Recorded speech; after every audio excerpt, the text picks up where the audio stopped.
Coba deh ingat-ingat lagi waktu kita sekolah dulu. Ada kan beberapa mata pelajaran yang jujur aja rasanya agak gimana ya, kering gitu. Misalnya botani. Belajar tentang nama-nama Latin tumbuhan atau bagian-bagian bunga dari buku teks, kadang-kadang bisa bikin kita ngantuk, iya nggak sih? Nah, ini dia pertanyaannya. Mungkin kedengarannya sepele, tapi ini tuh tantangan yang nyata banget buat banyak guru. Gimana caranya kita mengubah sesuatu yang diem aja di buku jadi sebuah petualangan yang seru? Gimana caranya bikin siswa jadi peduli sama aneka ragam hayati yang ada persis di luar jendela kelas mereka? Bedanya kelihatan jelas banget kan? Di satu sisi ada cara lama, kita duduk, baca, terus ngafalin. Ya, pasif gitu. Nah, di sisi lain, ada pendekatan baru yang mengubah siswa jadi penjelajah yang aktif. Mereka tidak cuma baca tentang alam, tapi langsung terjun ke dalamnya. Inilah inti masalahnya, terutama buat pelajaran sains kayak botani.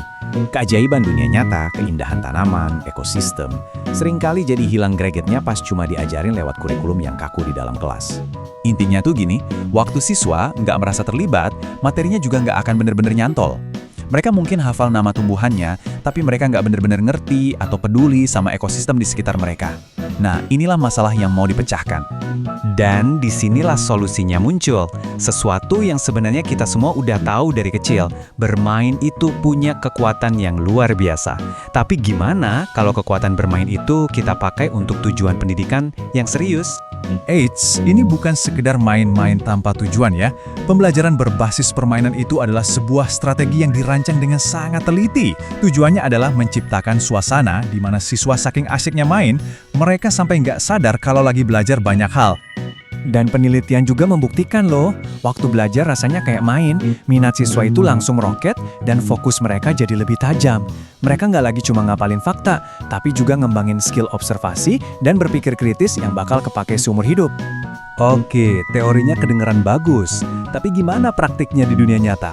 Nah, sekarang kita bakal lihat gimana sebuah sekolah dasar di Indonesia berhasil mengubah halaman sekolah mereka jadi laboratorium belajar yang hidup. Ini dia nih, para siswa di SDN 2 Merembu, Lombok Barat. Mereka inilah pusat dari studi kasus yang akan kita bedah. Lihat saja wajah-wajah mereka. Antusiasme seperti inilah yang jadi kunci keberhasilan eksperimen ini. Jadi ini rinciannya. Eksperimennya sangat simpel tapi efektif. Cuma melibatkan 17 siswa dan laboratoriumnya, ya sumber daya yang udah ada di depan mata, halaman sekolah itu sendiri. Tujuannya jelas, bikin sains jadi sesuatu yang bisa mereka sentuh dan lihat langsung. Mekanismenya ini brilian banget loh dalam kesederhanaannya. Mereka namain permainannya tebak tumbuhan dan jelajah taman sekolah. Setiap langkahnya itu dirancang buat mendorong observasi aktif. Jadi mereka mulai dari milih sampel acak, terus jadi detektif alam, lanjut jadi seniman, dan akhirnya jadi presenter. Keren! Nah, di sini kita bisa lihat prosesnya. Ada momen yang tenang dan fokus pas siswa lagi mengamati dan menggambar temuannya. Terus, ada juga momen berbagi yang penuh percaya diri, pas mereka menceritakan penemuan mereka di depan teman-temannya. Jadi pertanyaannya, apakah semua ini berhasil? Apa beneran permainan sederhana ini bisa bikin perbedaan?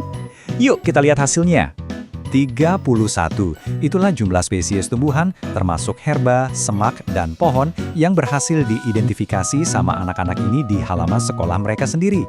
Bayangin, ada laboratorium keanekaragaman hayati yang selama ini tersembunyi persis di depan mata mereka. Tapi angka aja nggak menceritakan semuanya. Suara dari para siswa inilah yang paling kuat. Komentar sederhana ini yang dikutip dalam penelitian udah merangkum semuanya. Kegembiraan saat menemukan sesuatu itu jauh mengalahkan kebosanan rutinitas di kelas. Dampaknya itu lebih dari sekedar seneng-seneng. Para peneliti melihat ada perubahan yang nyata dalam keterampilan para siswa. Mereka nggak lagi cuma melihat pohon gitu aja, tapi mereka bisa melihat detailnya. Oh, ini batangnya berduri, atau daunnya bulat dan halus. Kosakata ilmiah mereka jadi berkembang secara alami karena mereka butuh kata-kata itu buat ngejelasin dunia di sekitar mereka.